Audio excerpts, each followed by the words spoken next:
Kalau freelance itu kan berdasarkan proyekan aja kan. Ya, benar, Pak. Nanti di rata-rata aja kan. Rata-rata 3 bulan terakhir saya dapatlah setiap bulan itu dapat berapa rupiah? mungkin 2-4 juta gitu, Pak. Tidak. Berapa, Pak? 37. 37 juta, Pak. Iya. Studi independen, ada KKN tematik. Nah, jadi kegiatan-kegiatan di luar prodi, nah itu bisa Rekognisi nilai. Ya. Oke. Halo teman-teman semua, balik lagi di Botram, obrolan teknologi rekayasa multimedia.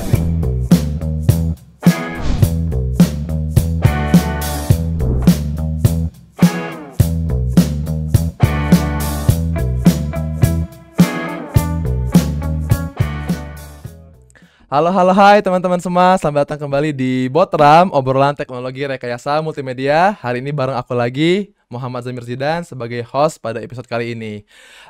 Teman-teman, hari ini kita sudah kedatangan salah satu narasumber yang luar biasa, sangat spesial, terutama buat saya ya, karena beliau adalah dosen wali saya. Langsung aja kita sambut dulu teman-teman, Pak Adi Purna Kurniawan. Selamat datang Pak Adi di Botram. Selamat siang Zamir. Siang Pak. Selamat datang Pak Adi di Botram. Sebelumnya mau ngucapin terima kasih Pak udah meluangkan waktunya buat hadir Zamir di Botram. Nah teman-teman, Pak Adi ini orang yang spesial. Kenapa spesial? Karena beliau adalah orang yang menginisiasi podcast Botram ini. Betul ya Pak ya?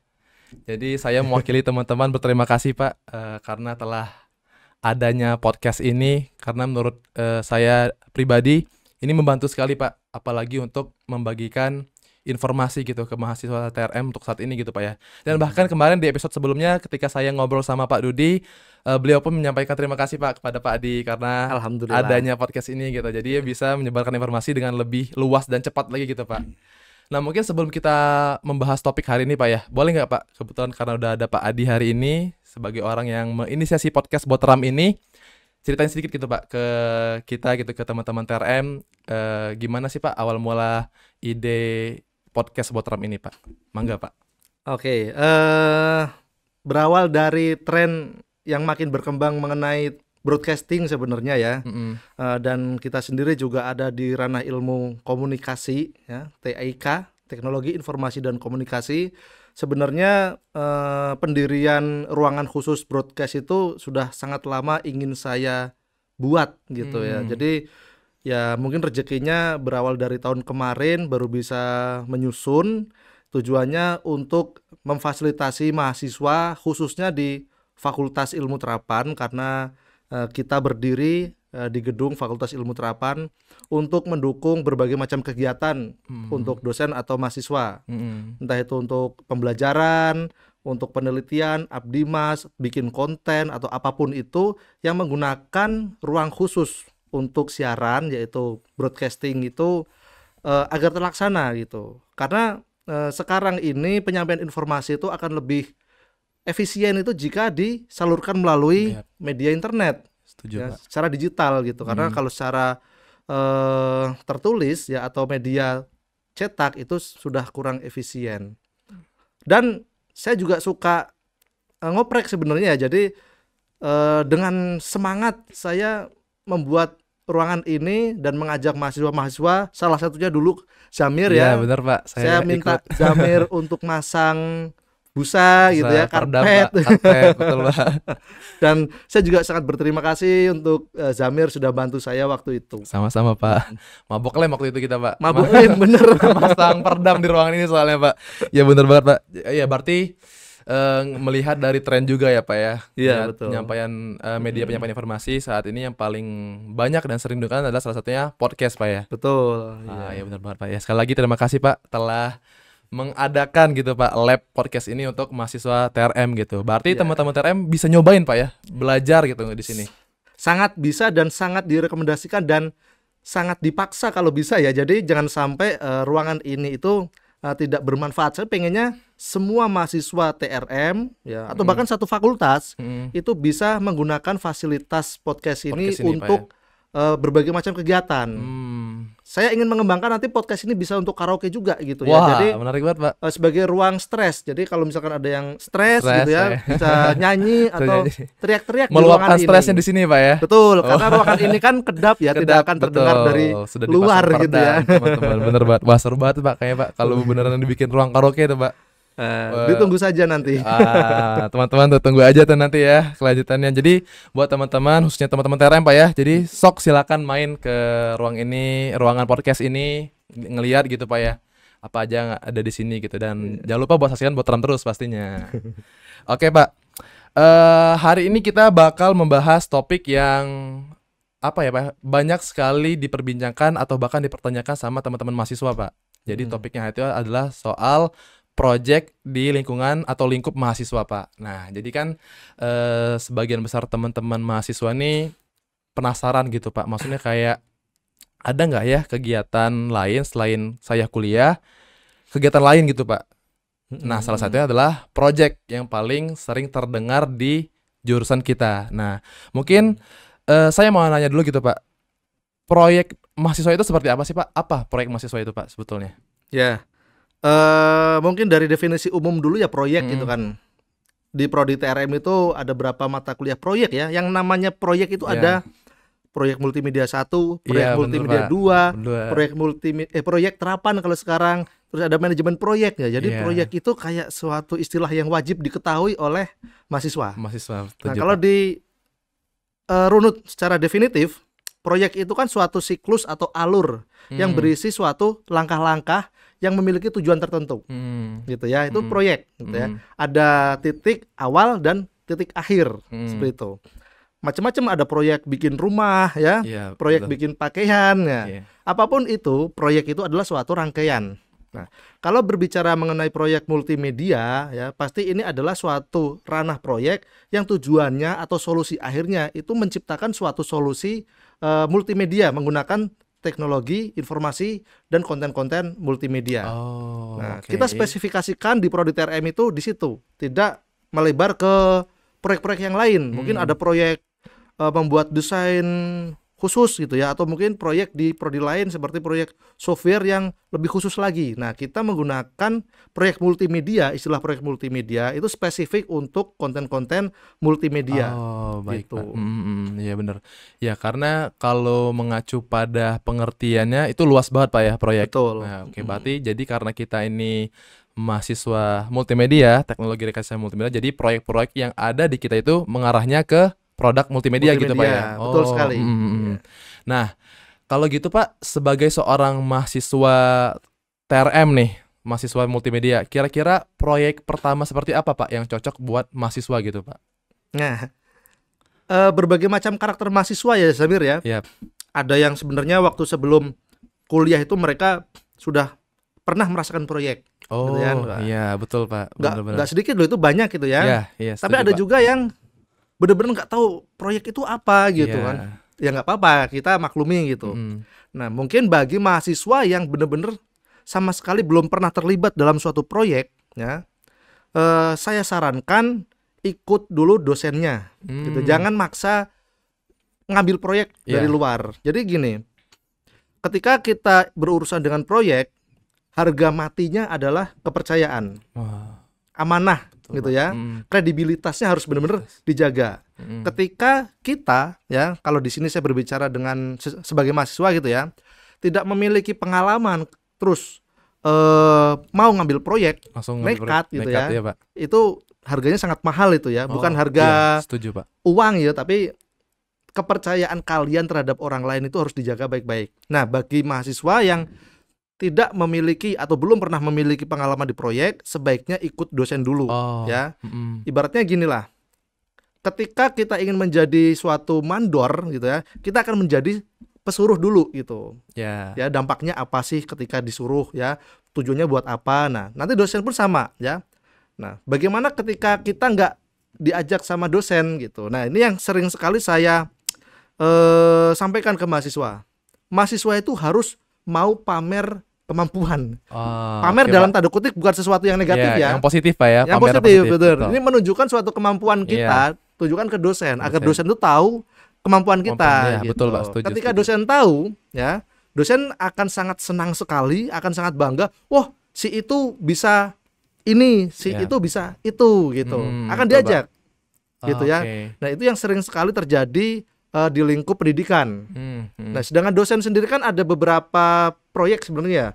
Setiap semester itu wajib meneliti, mengabdi, dan pasti akan mengajak mahasiswa. Nah, dosen mengajak mahasiswa itu dari mana? Dari pamernya mahasiswa ke dosen. Iya benar Pak. Ya gitu. Karena dengan begitu pun dosen jadi tahu gitu Pak ya, buat nge-plottingin mahasiswa itu sesuai dengan kemampuannya Pak ya. Iya, jadi begitu dosennya ada proyek, udah tahu nih mahasiswanya siapa yang bisa di bidang tersebut gitu Pak ya. Benar. Gitu benar. Jadi pamer dulu aja ya Pak ya. Pamer bisanya apa. Oke. Dan itu tadi Pak ya, berarti kalau buat pertama-tama nih, apalagi teman-teman yang mungkin belum pernah proyekan sama sekali, baiknya adalah ikut dosen dulu ya Pak ya? Iya, tanya aja, jangan malu-malu Mir. Iya. Pak, ada proyek yang bisa saya bantu nggak? Gitu. Atau Bapak Ibu ada yang bisa saya bantu semester ini nggak? Saya ingin mencari pengalaman ikut kegiatan Bapak Ibu di penelitian atau pengabdian. Bener gitu. Pak. Pede aja, betul, jangan malu-malu. Dosen akan sangat senang, malah dosen heran. Ada ya ada mahasiswa kayak gitu. Iya Pak, betul. Oke, baik Pak. Ya tapi ya saya juga setuju Pak dengan yang Pak Adi katakan tadi soal kalau kita proyek pertama terus kita langsung nyemplung gitu, nekat Pak ya, nggak ada bimbingan, itu harga yang dibayar lebih mahal Pak ya, karena ada kepercayaan yang kita pertaruhkan di situ. Benar. Nah jadi alangkah baiknya ada seorang pembimbing dulu kali Pak ya. Pasti. Oke. Nah kalau ngomongin soal proyek Pak, kan tadi kita soal proyek pertama. Kalau soal proyek yang berkesan gitu Pak, mungkin dari Pak Adi juga mungkin ada pengalaman proyekan bareng mahasiswa gitu. Proyek seperti apa sih Pak yang biasanya berkesan gitu ya buat mahasiswanya Pak? Ada yang berkesan itu kegiatan di tahun 2020 sebelum COVID. Oh, sebelum COVID Pak ya? Wah, oke. Gimana tuh Pak ceritanya Pak? PKKM, istilah apa tuh? PPKM Pak. PPKM ya. PPKM Pak. Yang pembatasan itu kan Pak ya? Pembatasan. Betul, ya. PPKM itu kan bulan Maret ya kalau nggak salah ya. Iya. Nah, ini kegiatannya itu Januari ya. Jadi ada semacam kegiatan di Pangandaran. Saya ngajak beberapa mahasiswa. Di situ saya minta mahasiswa itu berbagai macam posisi. Jadi developer juga iya gitu ya. Terus jadi dokumentasi iya, terus jadi pengajar juga iya. Nah di situ saya ada kegiatan dengan Disbudpar Kabupaten Pangandaran. Jadi Januari itu kami liburan ibaratnya ya, healing gitu ya. Healing Pak ya. Maretnya pandemi, benar banget Pak. 2020 saya merasa bersyukur gitu, ibunya bukan bersyukur pandeminya, tapi masih sempat healing dulu gitu ya. Benar, proyek dulu masih gitu. Gitu. Jadi ngajak mahasiswa mobilan bareng rame-rame gitu ya. Dan alhamdulillah ya selamat semuanya gitu ya. Dan proyek berjalan lancar ya. Seneng-seneng juga, duit dapat juga gitu ya. Ya benar Pak. Benar. Pulang-pulang PPKM. Pulang PPKM. Oh iya menarik. Karena setelah itu PPKM makanya jadi berkesan Pak ya. Jadi keingat gitu mulu Pak. Oke. Nah, boleh tahu nggak sih Pak waktu itu proyek yang dikerjain itu seperti apa Pak? Proyek apa itu? Abdi masyarakat kah atau apa gitu? Ya. Masuknya waktu itu Abdimas kolaborasi eksternal. Ya, jadi tim saya itu berkolaborasi dengan Disbudpar Kabupaten Pangandaran untuk membuat suatu aplikasi mobile pariwisata menggunakan augmented reality. Gitu. Karena waktu itu tahun 2019 tuh AR itu masih tergolong awal ya. Ya, benar Pak. AR atau augmented reality booming itu kan di tahun 2015 dengan munculnya Pokemon Go gitu kan. Ya, betul, dan Pak. 2019 juga masih awam-awam. Nah, di situ saya mengenalkan teknologi AR ke beliau-beliau untuk dijadikan media pemasaran gitu. Dan mereka excited, heran aja gitu loh, ini kok objek bisa muncul di layar HP gitu kan. Iya Pak. Ada marker di sini kok bisa muncul, kok nggak ada gitu. Iya benar Pak. Nah, mereka punya pengalaman baru gitu. Oke. Iya. Berarti itu masuknya project Abdi Masyarakat Pak ya. Dimas, ya. Karena saya juga kan kebetulan pernah ikut juga Pak yang kemarin bareng Pak Adi juga nih. Itu juga berarti masuknya Abdi Masyarakat Pak ya. Betul. Jadi ya betul teman-teman, jadi sebetulnya seru loh proyekan itu malah. Jadi kayak kita tuh sebetulnya kayak healing sih Pak ya, benar. Jadi kayak jalan-jalan. Kemarin saya pernah ikut Pak Adi ke Ciwidey itu. Ciwidey ada project di sana di masyarakat. Ke Bumiwangi juga. Iya, Bumiwangi juga Pak, desa wisata Bumiwangi. Itu jalan-jalan jadinya Pak ya, project kan Pak ya. Tapi kita sekalian belajar langsung gitu Pak ya ibaratnya kalau ketika proyekan itu. Oke Pak. Nah, ngomongin soal project nih Pak, karena banyak banget mahasiswa nih, apalagi sekarang Pak ya, Gen Z lah gitu. Mereka tuh udah kepikiran dari apa yang mereka kerjakan itu kira-kira bisa menghasilkan cuan nggak? Nah, salah satunya proyekan ini Pak. Jadi kayak banyak teman-teman tuh berpikir kayak kalau saya ikut project emang ada cuannya gitu. Nah, itu gimana Pak? Apakah project ini juga menghasilkan cuan gitu? Iya, betul. Nah, ini yang kadang dilematis ya kalau dosen itu mau ngajak ke mahasiswa ya. Apa sih yang bisa diberikan ke mahasiswa? Apakah ada uangnya atau enggak gitu. Jujur aja kami kalau dari sisi kalau dari sisi dosen ingin banget ya memberikan honor gitu ya. Pak ya. Cuman kadang beberapa aturan itu ada yang tidak boleh memberikan honor. Gitu. Tapi itu kami berikan ya. Ini ada honornya, ini enggak ada honornya gitu. Dan khawatirnya ketika kami sebagai dosen memberikan informasi ini enggak ada honornya, jadi enggak ada minat mahasiswa di situ.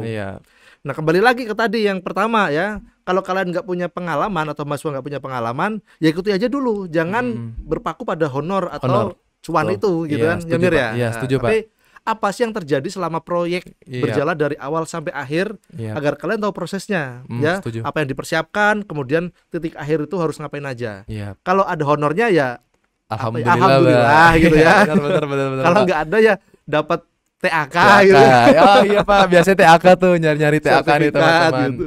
Ya tapi setuju sih Pak, maksudnya juga even itu nggak ada honornya, cuman yang saya rasa pribadi juga Pak ya, dengan ikut proyekan itu pengalaman yang mahal menurut saya Pak, karena dengan gitu kita sebagai mahasiswa nih udah tahu gitu kurang lebih kondisi di lapangan nanti atau di industri itu seperti apa gitu kan Pak. Karena ketika proyekan kayak gitu Pak ya, kita diperlihatkan langsung gitu, kita terlibat langsung dari proses mulai dari tahap awal gitu kan Pak, dari penyiapan proses dan segala macam. Biasanya oh ya Pak, kalau proyek nih Pak, mahasiswa tuh biasanya terlibatnya seperti apa sih Pak dari awalnya gitu? Nah, sebisa mungkin semua posisi terlibat, cuman dibagi gitu kan.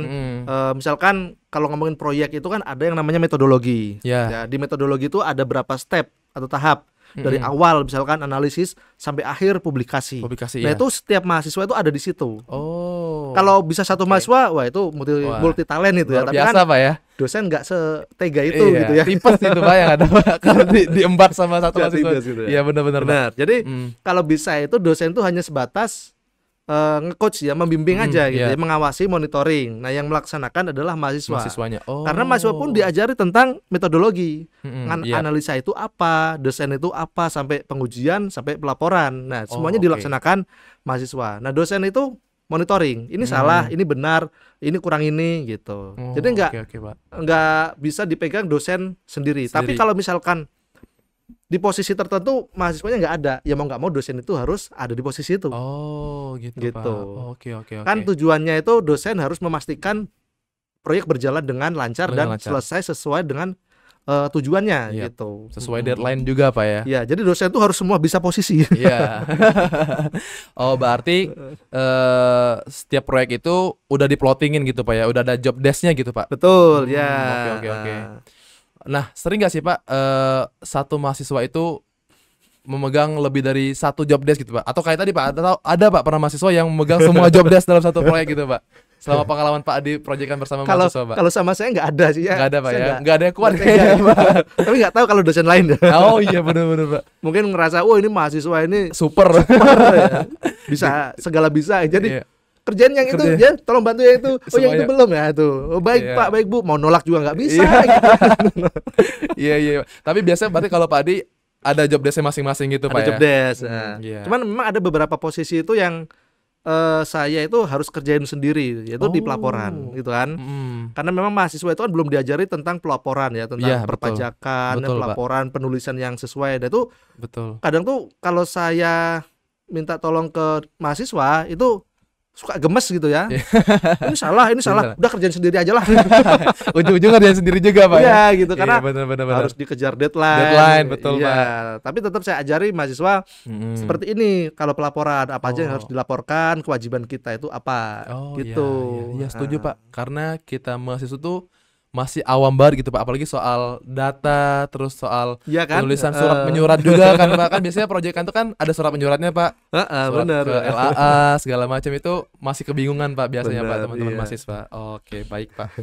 Nah, terus kita ngomongin project ini Pak, untuk sekarang gitu, tren project apa sih Pak yang lagi ngetrends gitu, yang sekarang lagi rame gitu, khususnya di kalangan kita anak-anak multimedia gitu Pak, anak-anak TRM.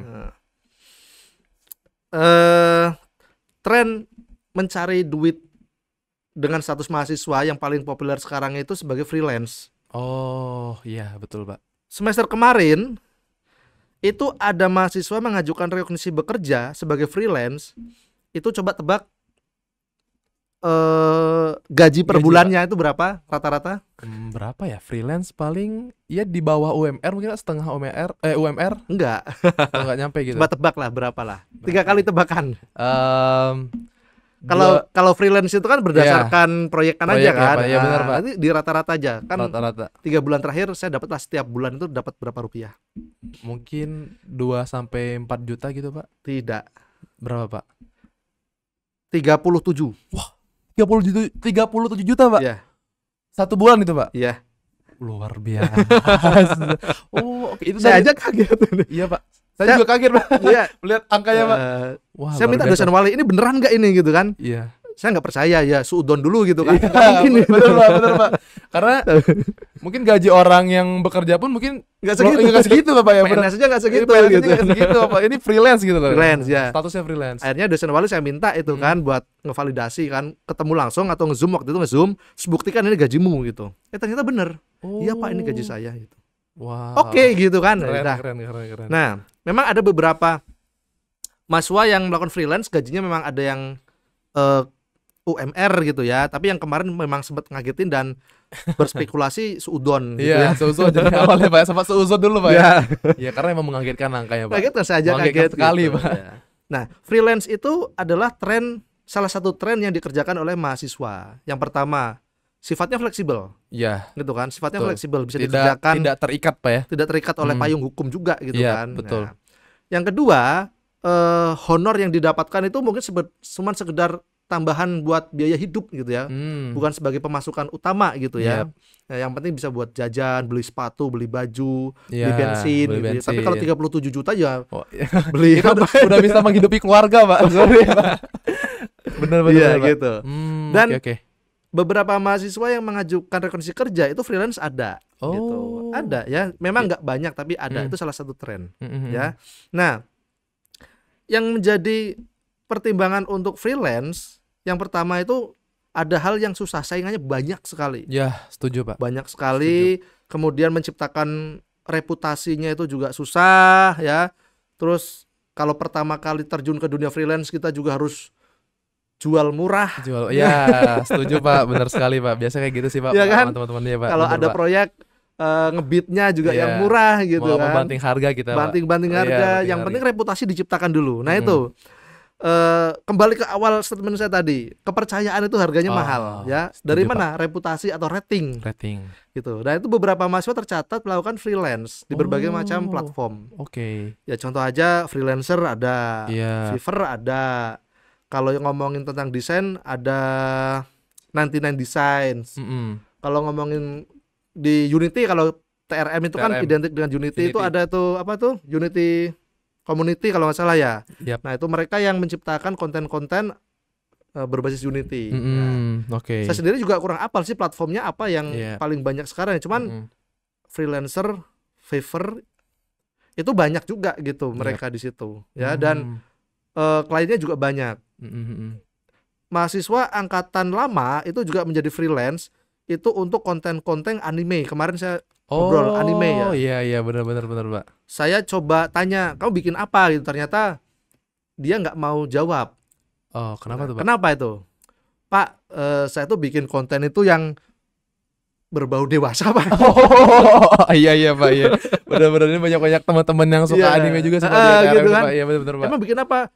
Bikin karakter Pak gitu kan gitu. Okay. Karakternya ya di-spill lah ciri-ciri karakternya gitu. Oh saya tahu gitu kan. Honornya gimana? Honornya cukup Pak buat bayar 1 semester. Wah. Lulus gitu kan. Udah nyaman kayaknya Pak ya. Nyaman dengan freelance-nya gitu. Yang khawatirnya kan gini, Mir, ketika mahasiswa sudah merasakan mendapatkan uang, ya, maka mereka akan menganggap kuliah itu buat apa gitu. Yang itu yang dikhawatirkan. Betul, ya. Betul, Pak. Oh, udah dapat duit kok, ya. Ngapain juga kuliah gitu kan.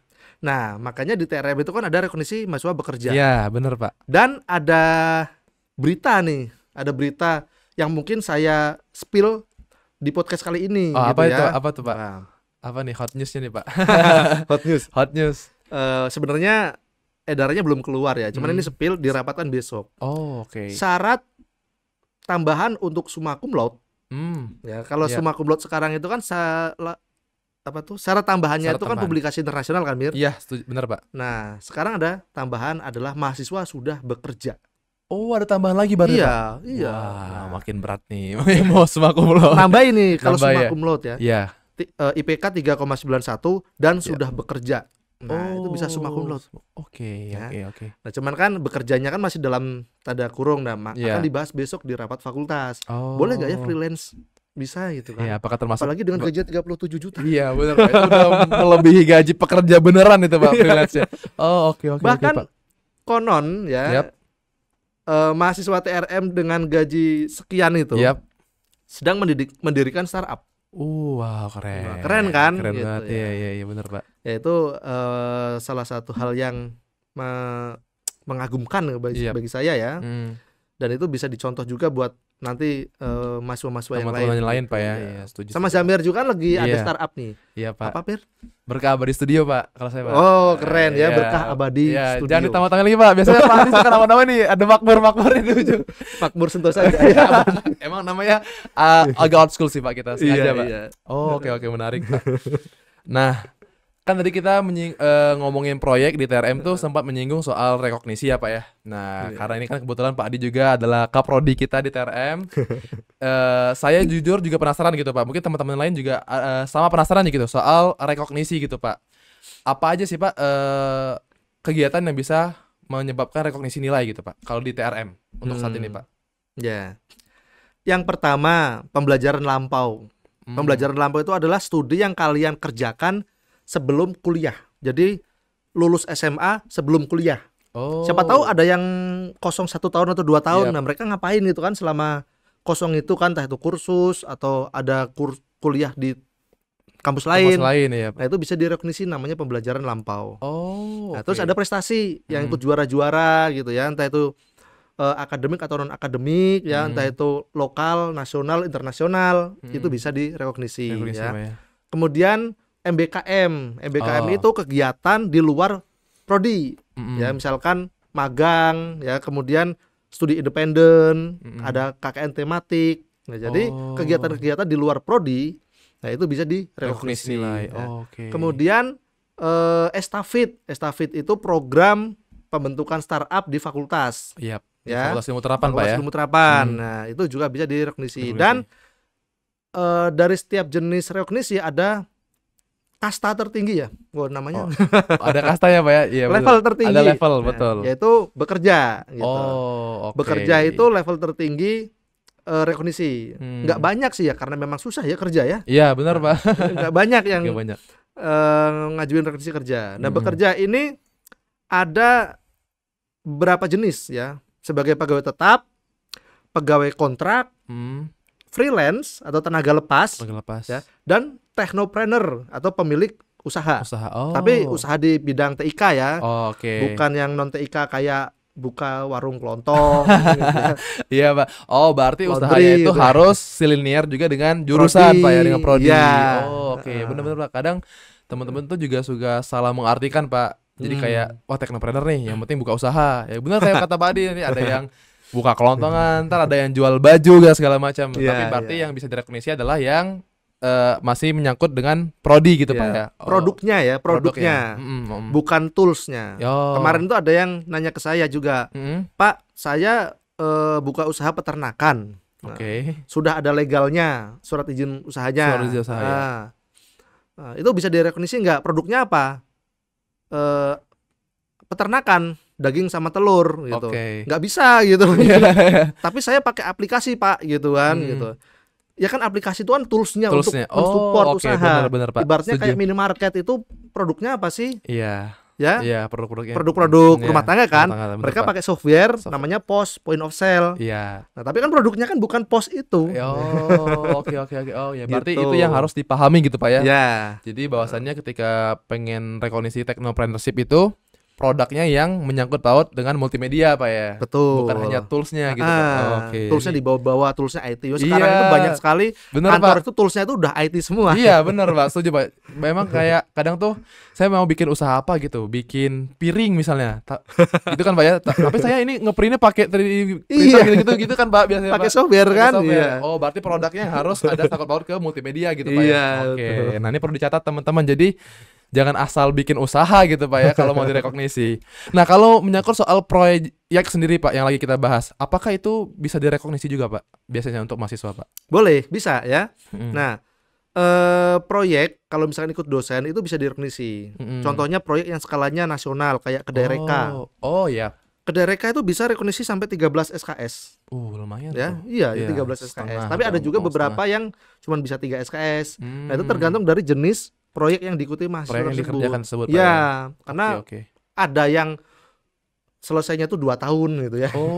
Ada yang selesainya 1 semester juga ada, tergantung dari jenisnya. Biasanya saya tanya, ini program apa gitu kan. Terus ada keterangan dari dosen pembimbingnya, Pak ini program ini rekognisinya sekian SKS. Oke, kalau udah ada aturannya saya nggak bisa nolak. Karena itu udah saklek gitu kan.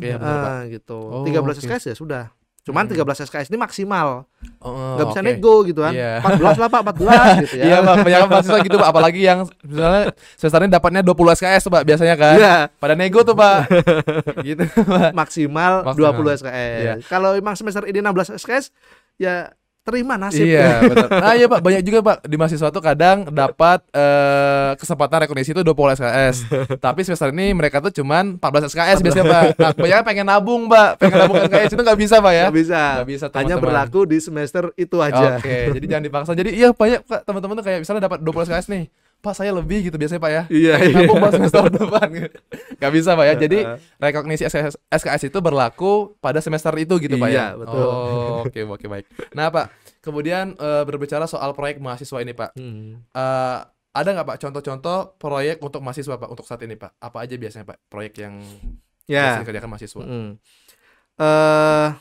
Sebenarnya untuk mencari proyek dari level mahasiswa itu agak susah ya. Tapi ada sih. Misalkan gini, ketika kalian menjadi statusnya mahasiswa, ya, kalau kalian punya portofolio atau pengalaman yang bagus, kalian bikin portofolionya dan kalian itu coba tawarkan ke beberapa perusahaan. Ya, saya sebagai mahasiswa TRM ya punya portofolio di sini tawarkan. Ibaratnya kalian tuh mencari pangsa pasar dulu, yang potensial gitu ya. Nah. Itu juga beberapa ada ya. Kemudian ada ada perusahaan yang membutuhkan solusi berupa multimedia. Saya ada masalah di sini, tolong buatkan aplikasi ya. Nah, kemudian mahasiswa itu bikin gitu kan. Bikin tim lah, entah itu 5 orang atau 10 orang gitu kan. Kerjakan itu. Nah, dapatlah duit. Jadi mereka mencari proyek sendiri ya. Kalau proyek-proyek pemerintah itu kan biasanya kan dari kementerian atau dinas tertentu, kemudian bikin tender, kemudian kontraktor berkumpul-kumpul menawarkan proposal. Nah kalau dari situ kan dari sisi mahasiswa nggak bisa, karena harus punya payung hukum. Betul Pak, harus ada izin usaha gitu Pak ya. Kecuali kalau kalian memang sudah punya payung hukum boleh, walaupun kalian statusnya mahasiswa, di situ bukan mahasiswa tapi tim gitu. Tapi kalau memang murni mahasiswa, jangan malu-malu untuk menawarkan kemampuan kalian ya untuk memecahkan solusi dari suatu industri. Baik. Itu banyak sekali tuh. Ibaratnya kayak Zamir sudah ke Bumiwangi, ke Ciwidey. Masalah itu ada di situ. Iya, betul Pak. Ya kan kita nyari-nyari masalah ibaratnya gitu kan. Iya. Saya mau nyari masalah, nyari masalah di situ. Jadi kita ini mahasiswa nyari masalah ya, maksudnya nyari masalah Pak. Tapi untuk diberikan solusinya Pak ya. Iya, betul. Oke. Berarti salah satu cara mensiasati proyek itu sendiri adalah dengan melihat pasar dulu gitu Pak ya, melihat apa sih yang lagi jadi masalah gitu Pak ya di industri. Nah ini menarik nih, saya ingin sharing ya. Ya gimana Pak? Ingin sharing ya. Gini, dulu waktu saya masih kuliah S1 ya, saya itu pernah diminta oleh saudara saya untuk membuat bukan membuat ya, untuk membangun suatu laboratorium komputer. Oh. Padahal lab Pak ya. Lab, ya. Saya nggak bisa. Iya. Tapi orang itu udah mempercayakan saya gitu kan. Saya kan dulu jurusannya teknik elektro kan, S1-nya kan. Okay. Dan diajar juga komputer gitu. Yeah. Di bikinin lab ya, ibaratnya gitu ya. Yeah. Saya mau nolak nggak bisa gitu kan. Yeah. Oke, gitu aja. Langsung oke Pak ya. Padahal nggak bisa nih Pak. Nggak bisa. Oke.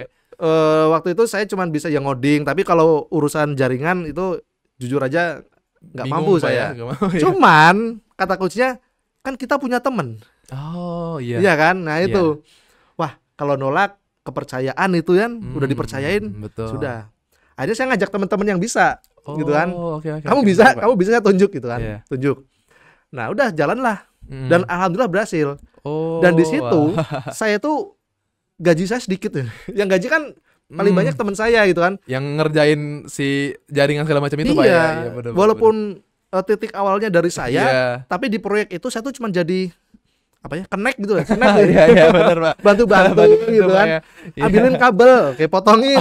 Iya. Yang konfigurasi teman saya, yang creaming juga teman saya. Kalau itu teknisnya kalau salah sedikit duit hilang kan, fatal. Kalau ngoding salah kan bisa dihapus, delete gitu kan. Benar Pak. Kalau hardware emang fatal Pak ya. Betul, setuju Pak. Nah dari situlah proyek pertama saya gitu kan. Dapat duit nih gitu kan. Nah akhirnya ketika mau lulus S1 tuh juga saya coba-coba aja sama teman saya, nawarin kemampuan ibaratnya gitu ya. Setelah lulus S1 saya juga pernah bikin aplikasi untuk manufaktur tentang BOM ya, Bill of Material ya. Jadi ada suatu manufaktur buat obat ya, ingin bikin aplikasi BOM-nya. Nah, saya bikin di situ. Main algoritmanya kuat banget di situ.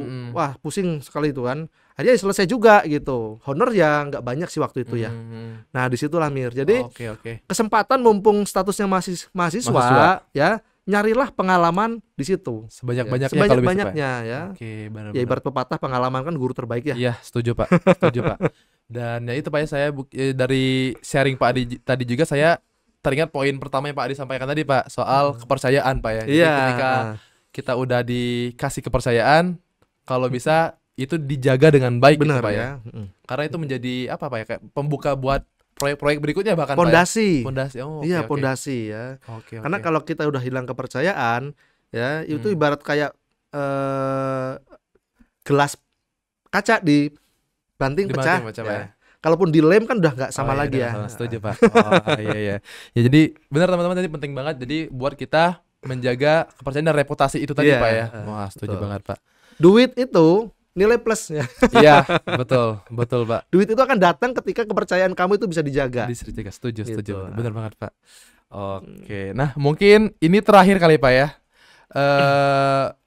Pak Adi di sini kan selaku Kaprodi juga, kemudian selaku dosen di TRM, bahkan Pak Adi adalah dosen wali saya gitu Pak. Ada nggak nih Pak pesan-pesan buat mahasiswa TRM khususnya Pak? Proyek atau segala macam yang ingin disampaikan, mangga Pak. Ada nggak nih Pak?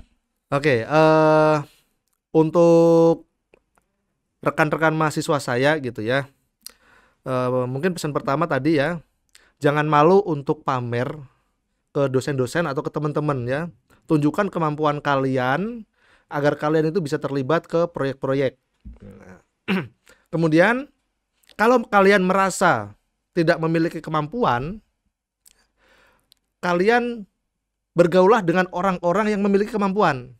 Ya, ibaratnya pepatah, kalau kita itu bergaul dengan tukang parfum ya kita akan ikut wanginya. Bener, kalau kalian itu bergaulnya dengan programmer ya kalian akan ikut jadi programmer. Jadi programming Pak ya, kalian ya kalau kalian itu gaulnya dengan orang yang suka healing ya kalian akan healing mulu gitu ya. Pak. Bener gitu. Jadi persiapkanlah dari mahasiswa.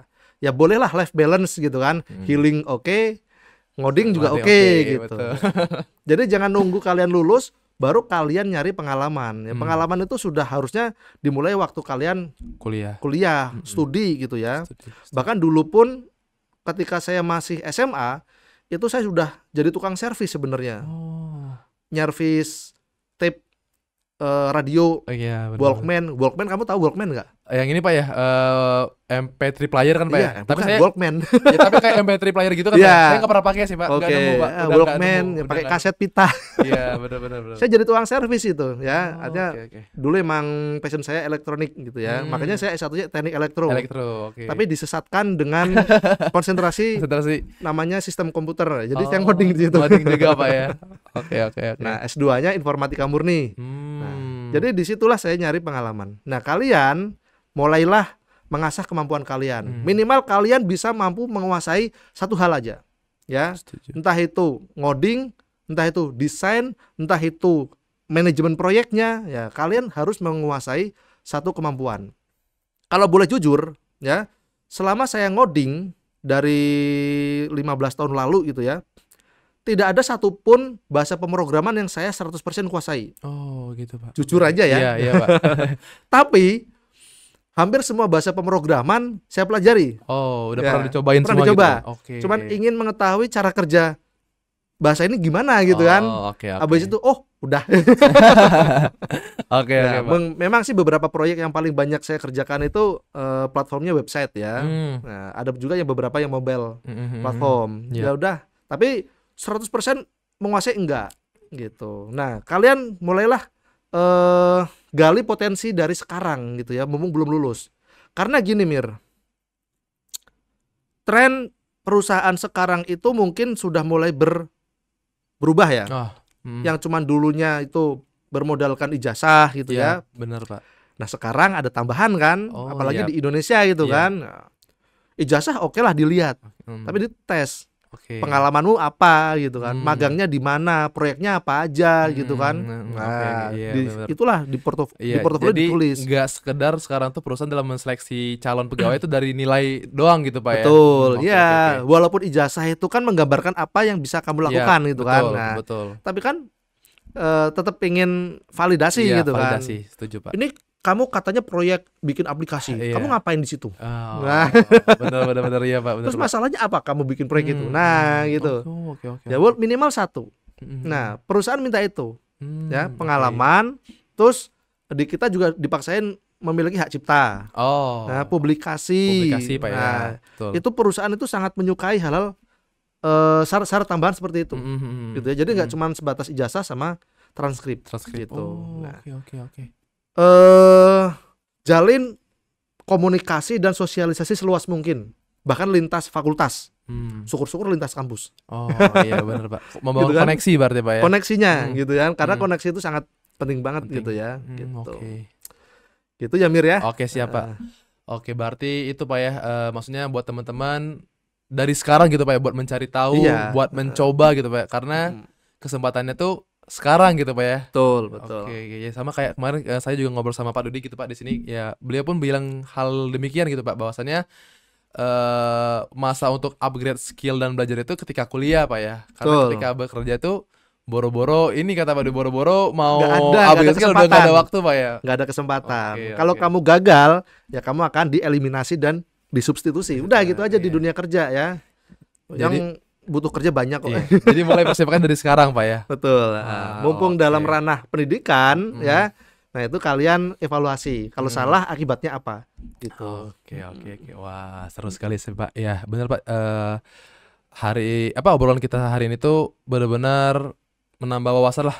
Semoga menambah wawasan teman-teman TRM gitu Pak ya, khususnya soal proyek nih teman-teman. Jadi ya itu ternyata kita tuh sebagai mahasiswa nggak hanya kuliah aja, tapi kita juga bisa nyambi ngerjain project Pak ya. Iya benar. Dan itu tadi tipsnya buat teman-teman yang awam gitu atau belum pernah ikut project, coba reach out ke dosen Pak ya. Iya betul. Coba untuk pamer tadi Pak ya, dalam tanda kutip ya teman-teman ya, pamer skill gitu loh. Jadi dosen pun tahu gitu Pak ya. Iya. Kayak mungkin ya kayak kita sendiri Pak di TRM gitu kan, Pak di sebagai Kaprodi. Mahasiswa banyak Pak ya, jadi kan nggak tahu skillnya bisa apa aja gitu. Jadi ya gitu teman-teman, berani aja untuk memperkenalkan kalian bisanya apa gitu Pak ya. Betul. Oke, menarik banget Pak. Nah mungkin terakhir ini Pak, pesan dan kesan Pak Adi terhadap Botram sendiri nih, karena Pak Adi ini kan adalah orang yang menginisiasi tapi baru episode kali ini Pak Adi hadir gitu di sini. Gimana Pak? Kira-kira Pak pesan dan kesannya Pak hadir di Botram Pak? Saya sangat bangga dan senang ya bisa terlibat juga ya. Akhirnya di meja masuk juga Pak ya. Selama ini malah di belakang layar Pak ya. Di belakang layar ya. Bangun ruangan dan lain-lain. Gimana Pak? Pesan Karena Pak? Materi tentang multimedia itu sebenarnya kan masih sedikit gitu ya. Betul. Dan ini salah satu bentuk kontribusi kita untuk memberikan informasi terkait multimedia. Gitu. Apalagi prodi TRM di Indonesia itu kan masih sedikit. Dan alhamdulillah kita yang pertama kali unggul di Indonesia. Wow. Maaf bukannya sombong Pak ya. Tapi emang kenyataannya Pak ya. Itu fun fact-nya seperti itu. Tepuk tangan dulu buat TRM nih. Dan ini salah satu fasilitas yang dimiliki oleh TRM Telyu dan mungkin juga tidak dimiliki oleh kampus lain. Ya, mungkin ada, saya kurang paham juga gitu ya. Dan podcast ini salah satu bentuk penyampaian informasi yang sedang ngetren juga. Setuju, Pak. Dan kita harus mengikutinya gitu. Oke. Berarti overall oke Pak ya buat Botram Pak ya? Oke banget. Oke. Ya. Semoga kita bisa habis mendatangkan narasumber-narasumber yang lebih keren lagi Pak ya. Oke deh. Pantun dulu Pak, gimana Pak? Ubur-ubur ikan lele. Cakep. Botram oke. Tepuk tangan dulu teman-teman. Oke Pak Adi, kalau begitu saya pribadi mau mengucapkan terima kasih banyak Pak Adi atas waktunya, sama-sama, Mir. Atas kesempatannya, atas ilmu yang udah dibagiin ke kita semua di Botram hari ini. Hari ini ilmu dan obrolannya berdaging sekali Pak. Kalau kata anak-anak sekarang tuh ini obrolan daging banget Pak isinya. Merasuk banget ya. Iya Pak. Amin. Jadi ya semoga obrolan kita hari ini juga bisa bermanfaat Pak ya buat teman-teman TRM. Dan semoga kedepannya TRM semakin sukses Pak ya. Amin. Sekali lagi terima kasih Pak Adi. Sama-sama Zamir ya. Terima kasih juga buat teman-teman yang udah nonton. Terima kasih semuanya. Jangan lupa buat saksikan terus Botram episode berikutnya karena kita akan menghadirkan obrolan-obrolan yang menarik dan lebih seru lagi pastinya. Terakhir Pak, kita dadah dulu ke teman-teman yang nonton Pak. Oke, sampai jumpa teman-teman. Dadah. Halo teman-teman semua, terima kasih sudah menyaksikan Botram episode kali ini. Jangan lupa untuk terus saksikan Botram karena kita akan menyajikan obrolan yang seru dan lebih menarik lagi. Untuk itu jangan lupa like, comment, dan subscribe serta share video ini ke teman-teman kalian. See you on the next video. Bye bye.